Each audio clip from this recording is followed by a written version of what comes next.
Here's a crazy interesting post you may have forgotten about. On February 10th, 1983, Miami police declared that two individuals had pulled off the perfect crime. Here's what happened. It was a dark and stormy night, and as such, the roads of North Miami were almost completely empty, creating the ideal conditions for two men wearing stockings on their heads and surgical masks to break into Golden Door Jewelry Creations, a gold smelting and jewelry wholesale company, and then pull off the largest gold theft in U.S. history.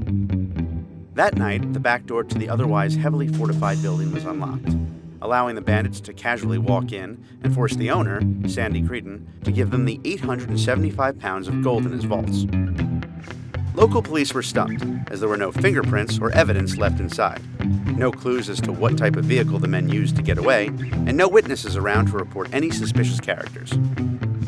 Then in 1988, the FBI figured it all out with the help of a super sleuth named Harold Smith. It seems that Sandy, the owner of Golden Door, had been dipping into his company's inventory to pay off his huge personal gambling debt.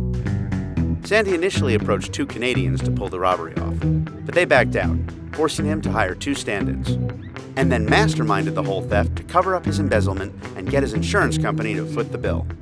When the insurance company publicly offered up a large six-figure reward for any tips about the robbery, one of the Canadians stepped forward to finger Sandy. Creedon was indicted for embezzlement and insurance fraud and sentenced to 5 years. As for the two stand-ins, they got away with the untold millions Sandy hadn't used to pay his debts.